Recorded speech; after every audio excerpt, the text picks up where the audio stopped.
नमस्कार, मी राहुल कुलकर्णी. एनडीटीव्ही मध्ये जगभरातल्या सर्व प्रेक्षकांचं स्वागत आहे. श्री उद्धव ठाकरे आज आपल्या कार्यकर्त्यांशी बोलत असताना ज्या पद्धतीच्या भाषेचा प्रयोग करतायत त्यातनं एकतर निश्चित झालं की महाराष्ट्राच्या विधानसभेचे निवडणुकीचे जे बिगुल आहेत ते वाजूच लागलेले आहेत, ते अधिक जोरात वाजणार आहेत आणि त्यातनं ही आक्रमक भाषा येते. पण कोणे एकेकाळी ज्यांचं अतिशय सख्य होतं असे देवेंद्र फडणवीस आणि उद्धव ठाकरे यांच्यातला गेल्या काही दिवसातला संवाद, ते एकमेकाविषयी वापरत असलेली भाषा पाहता उद्धव ठाकरे यांचं अशा पद्धतीच्या भाषेचं प्रयोग करणं हे काही नवीन नाही आहे.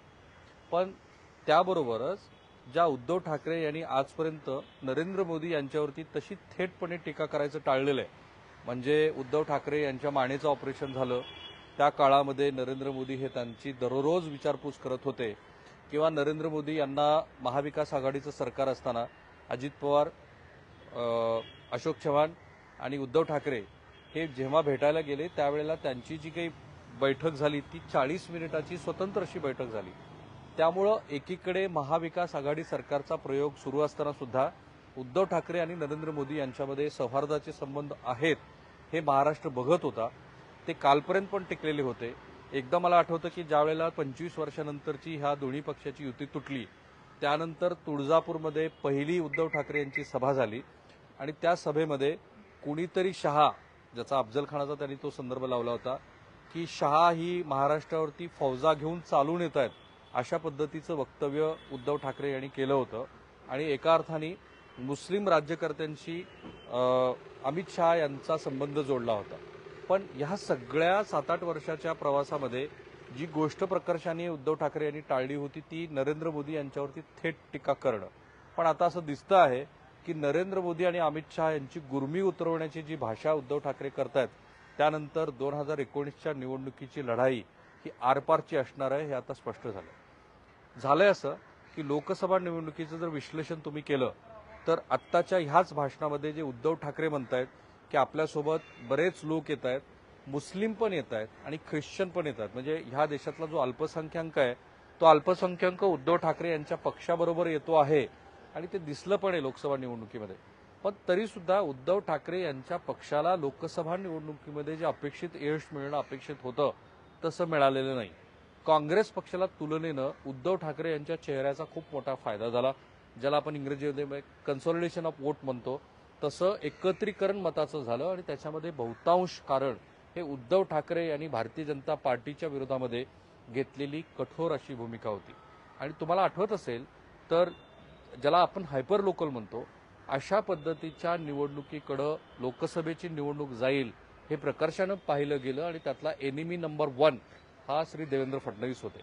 भारतीय जनता पार्टीसाठी महाराष्ट्राच्या राजकारणामध्ये देवेंद्र फडणवीस हा एकमेव चेहरा असल्यामुळं आणि महाराष्ट्राची सामाजिक स्थिती शाहू फुले आंबेडकर आणि छत्रपती शिवाजी महाराज यांच्या विचारसरणीला जुळवून घेणारे असल्यामुळं विरोधी पक्षांनी सतत देवेंद्र फडणवीस यांच्यावरती टीका केलेली. अर्थात देवेंद्र फडणवीस यांचं स्वतःचं गृहमंत्रीपदी असणं, त्यांच्याकडं मुख्यमंत्रीपद जाऊन उपमुख्यमंत्रीपद येणं आणि त्यांनीच पक्षांतर्गत आपल्या मित्रांची सोडलेली साथ संगत या सगळ्यांचा जो समुच्चय झालेला आहे त्यातनं विरोधी पक्षाला देवेंद्र फडणवीस यांना टार्गेट करणं हे महत्वाचं वाटतं आणि ते तसे टार्गेट करत होते. पण ह्या दोघांचे जे संबंध आहेत ना की एकतर देवेंद्र फडणवीस राजकारणात राहतील किंवा मी राहणार नाही, ही भाषा टोकाची भाषा आहे. आता त्याला गेल्या आठवड्यामध्ये जी चर्चा महाराष्ट्रात सुरू झालेली आहे की राष्ट्रीय स्वयंसेवक संघाने सुद्धा देवेंद्र फडणवीस यांच्याबद्दल पक्षाने एखादा निर्णय घ्यावा आणि त्यांना कदाचित राष्ट्रीय राजकारणामध्ये घेऊन जावं, त्यांच्याकडं राष्ट्रीय कार्यकारिणीचं एखादं महत्वाचं पद द्यावं किंवा जे.पी. नड्डा ज्यांना आता एक्सटेन्शन दिलेलं आहे भारतीय जनता पार्टीनं अध्यक्षपदासाठी तर तिथे त्यांची नियुक्ती करावी अशा पद्धतीचा आग्रह धरला आहे असं जे म्हणतात. आणि त्याला जोड मिळते ते एका कुजबुजीची. 2 आठवड्यापूर्वी देवेंद्र फडणवीस हे मुंबईवरून नागपूरला गेले होते आणि ते अचानकपणे विमानतळावरून थेट राष्ट्रीय स्वयंसेवक संघाच्या एका कार्यालयामध्ये गेले आणि तिथं संघ पदाधिकाऱ्याबरोबर त्यांची प्रदीर्घ काळ चर्चा झाली असं म्हणतात. सो ती जी चर्चा महाराष्ट्रामध्ये हळूहळू तयार होते आहे की भारतीय जनता पार्टी इथून पुढे देवेंद्र फडणवीस यांच्यापेक्षा इतरांचा आणि त्यातल्या त्यात कोर ग्रुपमध्ये असलेल्या सामूहिक नेतृत्वाचा प्रयोग महाराष्ट्रामध्ये करेल. आणि आपण बघत आहोत की पंकजा मुंडे यांना विधान परिषदेवरती घेण्यात आलंय. बावनकुळे हे तर ओबीसीचे महत्वाचे नेते आहेतच, मधल्या काळामध्ये विधान परिषदेवरती ज्यांच्या नियुक्त्या झालेल्या आहेत त्या नियुक्त्या तुम्ही बघत आहात. मी ज्या पुण्यात उभा आहे तिथे मुरलीधर मोहोळ यांचं नेतृत्व पुढे आणण्याचा प्रयत्न सुरू आहे. त्यांच्याकडे सहकार सारखं महत्त्वाचं खातं दिलं जातं आहे. त्यामुळे एक सामूहिक नेतृत्व हे जसं पुढे येत आहे तसं तसं देवेंद्र फडणवीस यांचं पक्षातलं महत्त्वही कमी होईल अशा पद्धतीची चर्चा आहे. आणि त्याला जोडून जर उद्धव ठाकरे यांचं हा जो संदर्भ जर आपण बघितला तर पुढे राजकारणातल्या अनेक शक्यता सुद्धा सामोरे येताना दिसतात. जसं असं म्हटलं जातं की शरद पवार हे भारतीय जनता पार्टी बरोबर यासाठी आले नाहीत कारण त्यांना देवेंद्र फडणवीस वगळून महाराष्ट्रातला बीजेपी हवा होता. आणि ही चर्चेतली गोष्ट आहे. अनेक राजकीय विश्लेषकांनी ती चर्चा केलेली आहे.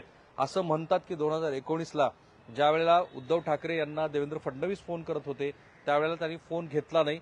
प्रत्यक्षामध्ये ज्यावेळेला सरकार स्थापन व्हायची वेळ आली त्यावेळेला देवेंद्र फडणवीस वगळून जर इतर कोणाला मुख्यमंत्रीपदी आणत असाल तर मला त्याची हरकत नाही अशीही भूमिका उद्धव ठाकरे यांनी घेतली होती असं म्हणतात. आता ह्या सगळ्या चर्चेचा पुढचा टप्पा आज उद्धव ठाकरे यांनी गाठलेला आहे आणि ते असं म्हणतायत की महाराष्ट्राच्या राजकारणामध्ये एकतर देवेंद्र फडणवीस राहतील नाहीतर उद्धव ठाकरे राहतील. हे मोठं स्टेटमेंट आहे आणि ह्या स्टेटमेंटचा सगळा इतिहास मी तुम्हाला सांगितला. त्या इतिहासातनं दोन शक्यता दिसतात की देवेंद्र फडणवीस यांच्याबरोबरचा भारतीय जनता पार्टी हा पक्ष राहिला तर त्याच्याबरोबर आम्ही भविष्यामध्ये कधीही एकत्र येणार नाहीत अशा पद्धतीचा हा मेसेज आहे. आणि दुसरा मेसेज जर मी म्हणालो तोच की भारतीय जनता पार्टीचं महाराष्ट्रातलं शीर्षस्थ नेतृत्व हे देवेंद्र फडणवीस असल्यामुळं त्यांना अधिकात अधिक टार्गेट करून महाराष्ट्रातली सध्याची सामाजिक स्थिती ज्याबद्दल काल मातोश्रीच्या बाहेर तो संदर्भ पण विसरता कामा नये.